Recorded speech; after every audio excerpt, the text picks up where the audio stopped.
और अब खबरें दनादन अंदाज में। प्रधानमंत्री नरेंद्र मोदी ने न्यूज एजेंसी एएनआई को दिए इंटरव्यू में राम मंदिर, surgical strike, RBI, mob lynching जैसे तमाम मुद्दों पर सवालों के जवाब दिए।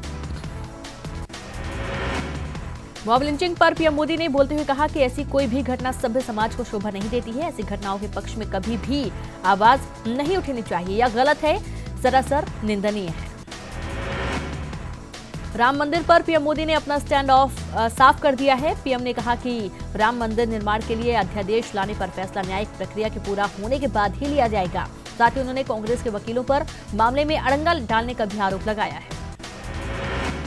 प्रधानमंत्री ने 2019 के चुनाव को जनता और महागठबंधन का बताया। गांधी परिवार पर भी बोला हमला। बोले 4 पीढ़ी से राज करने वाले जमानत पर हैं। इंटरव्यू में पीएम मोदी ने कहा कि हमारे लिए 2018 बेहद सफल रहा है। साल के अंत में 5 राज्यों में चुनावी हार से मोदी लहर खत्म होने की बात को उन्होंने खारिज किया। हार को लेकर नेतृत्व की जिम्मेदारी के सवाल को एक तरह से टालते हुए पीएम मोदी ने कहा, यह कहना गलत है कि बीजेपी अमित शाह और नरेंद्र मोदी के कारण चलती है। हमारी पार्टी बूथ लेवल तक के कार्यकर्ताओं से चलती है।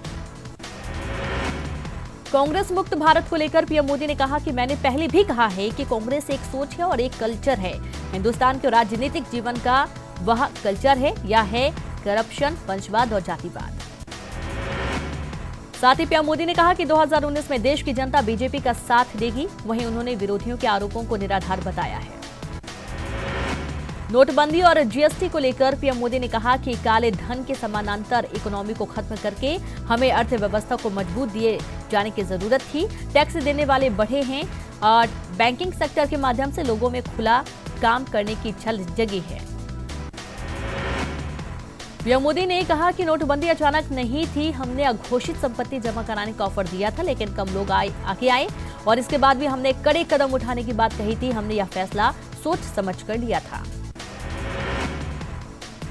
माल्या और उस जैसे अन्य कर्जखोरों की वापसी को लेकर पीएम मोदी ने कहा कि वे भागे ही क्यों? इसलिए क्योंकि यहां उन्हें पाई चुकानी पड़ती। उनके लिए कड़े कानून बनाए हैं और हर नियम कानून का इस्तेमाल कर वापसी की कोशिश की जा रही है। ऐसे लोगों को विदेशों में भी संपत्ति जब्त करने का प्रयास किया गया है। पीएम मोदी ने मिडिल क्लास को राहत के सवाल पर कहा कि मिडिल क्लास को लेकर हमें सोच बदलनी होगी। देश को चलाने में सबसे बड़ा योगदान है निचले तबके को कुछ मिलना चाहिए। यह जिम्मेदारी भी मिडिल क्लास उठाता है। हमारा मानना है कि देश में बढ़ते मिडिल क्लास की चिंता करनी होगी।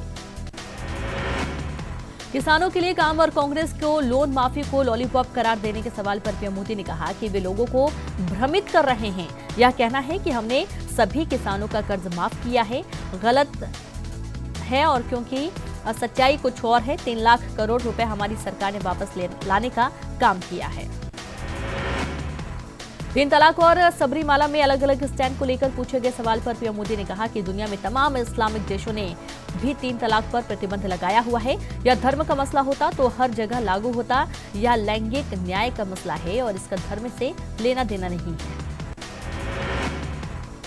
मध्य प्रदेश विधानसभा चुनाव में मिली हार के बाद बीजेपी संगठन में बड़ी सर्जरी की तैयारी शुरू हो गई है। माना जा रहा है कि संगठन के 3 अहम पदों पर नए चेहरे हो सकते हैं। प्रदेश अध्यक्ष और संगठन महामंत्री बदले जा सकते हैं।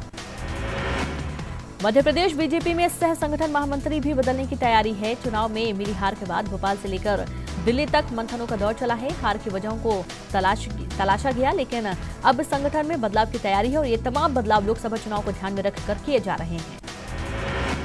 विधानसभा चुनाव जीतने के बाद कांग्रेस की नजर लोकसभा पर टिकी है। पार्टी पिछली बार लोकसभा चुनाव हारे प्रत्याशियों पर एक बार फिर से दांव आजमाने की योजना बना रही है, जिसके लिए पार्टी अभी से माथापच्ची भी कर रही है। आगामी लोकसभा चुनाव में कांग्रेस ने 18 से ज्यादा सीटें जीतने का लक्ष्य तय किया है, जिसको लेकर कांग्रेस अपने उम्मीदवारों पर अभी से चर्चा कर रही है। पिछली बार कड़ी टक्कर देने वाले उम्मीदवारों को पार्टी एक बार फिर से मैदान में उतारने की योजना बना रही है।